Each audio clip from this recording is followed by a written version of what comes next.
Embedded Agile Coaches. I'd now like to go into a little more depth on Embedded Agile Coaches.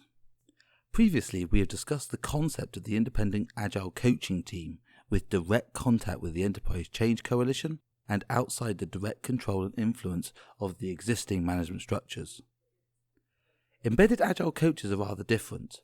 These are Agile coaches employed, typically full-time, in a particular department or area of an enterprise. Normally, they are hired in via the standard organizational processes by pre-existing management structures. They are usually slotted into the organizational structure underneath those aforementioned managers. I have mentioned the difficulties with this before, but to reiterate, there are a few clear do's and don'ts if you are a coach in this situation. Firstly, embrace the fact that you are embedded. You may be able to gain deeper trust and understanding with a team, living and breathing with them the actual work side by side for a long period of time. You may also find a deeper ownership and more personal investment in this situation. The passion of having skin in the game. Also, your presence and reaffirmation of ideas over the longer term, and day to day, can also increase the stickiness of the ideas and the culture change. But you do need to stay neutral and avoid, as they say, going native. Too much personal investment and you may start losing objectivity. Now, that neutrality can be affected in multiple ways. The first, don't subvert the Scrum Masters and product owners. It is not your job to do their job. You know, new Agile roles are very difficult in large companies, with a lack of respect for them, the filling of these roles with inappropriate people, and the general lack of support. We need to help the enterprise realize the values in these jobs and these people. We will not do that if we do the roles for them, or weaken them with our influence and presence. As soon as we can, we need to let Scrum Masters and Product Owners be Scrum Masters and Product Owners. Step back and support rather than step in and do. The coach ceases to be a coach and becomes a player of the game of politics.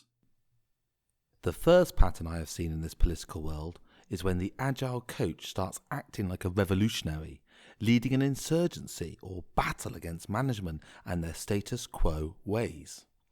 The embedded coach becomes too invested in the personal issues and starts acting out of personal opinion, emotion, and grievance, rather than as a support system that listens and acts as a mirror to the organization. There is a subtle and big difference between a change agent challenging constructively and with professional passion and an iconoclast who clashes and confronts.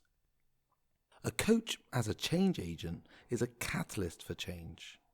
Perhaps the champion, not the leader, and definitely not a zealot. A second pattern is when the coach is too close to the power and is serving management as a Darth Vader character.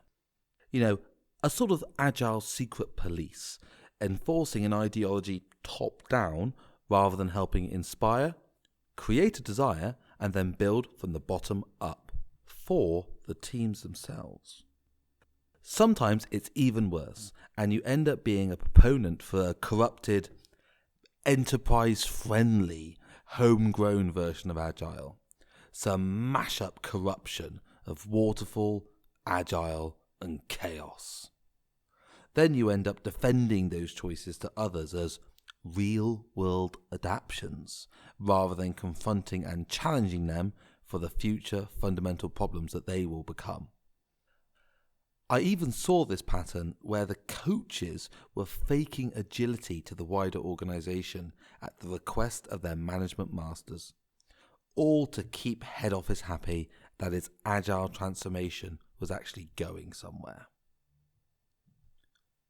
Or sometimes it can be as simple as just being management itself, or inspiring towards that, and you end up playing the Game of Thrones, using Agile in the role of Agile coach as an avenue for personal development and career advancement within the organisation.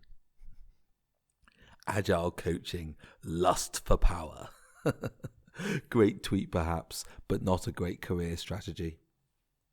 Now, these coaches spend most of their time, to use a euphemism, managing stakeholders and interests, i.e. schmoozing, positioning and politicking in the worst way, all to help them improve their own personal position and not the position of Agile in the organisation.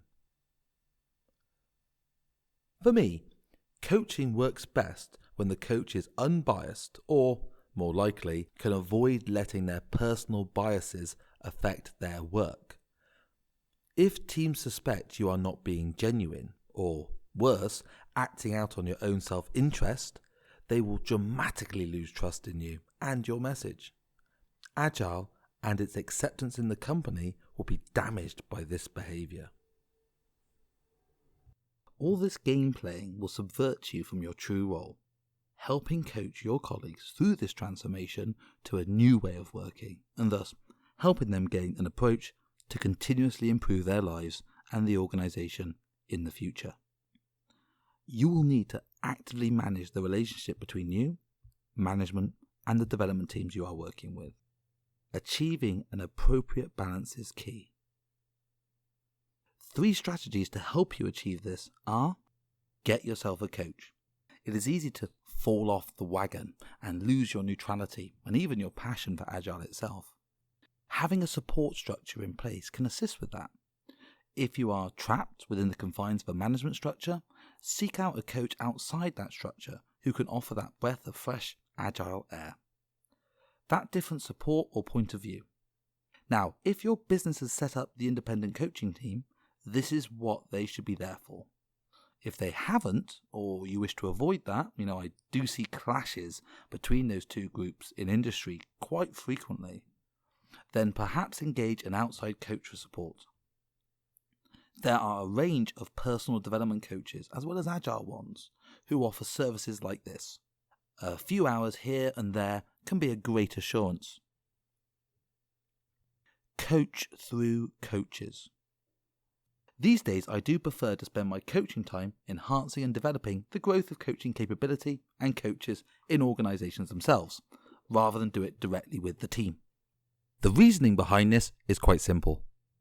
If I can build the capability in an organisation to support and enhance and refresh its own Agile coaching, then it will be able to self-sustain once we leave. Too many changes fall apart when the funding stops or slows. So, as an embedded coach, I need to know that I may not be doing this forever, and thus I need to develop up the more permanent Agile coaching roles, i.e. Scrum Masters. Also, by doing this, I am able to constantly ensure that the ability to do this again is retained amongst the company. And these coaches can also help me to ensure that I do not drift too far from our original aims and objectives. They will question, critique, and coach me, perhaps as much as I am coaching them. Finally, build a coaching network. Creating a personal network of other coaches and using that for support is a tactic we have mentioned in the Scrum Master video. However, in that video, we are building these guilds not as a talking shop, but as a real business change unit that can mob together and actively work on issues and blockers within our world. As coaches, we should be part of that Scrum Master network, and we can also create something similar, which we're going to use for a slightly more objective approach with our network of peers to offer each other support and feedback on our own coaching. Remember, the important word in Agile Coach is not Agile, it's coach. Now, you may not want to be neutral. We have an agenda, Agile, unlike other types such as life coaches or therapists who aim for complete neutrality. But we do need to be objective. Too much emotional entanglement will only lead to problems. So I'd like to leave you with this slight misquote of Friedrich Nietzsche, who said, "Beware that, when fighting monsters, you yourself do not become a monster. For when you gaze long into the enterprise gazes also into you." You see, it is easy for the embedded coach to become the very thing they are trying to help improve.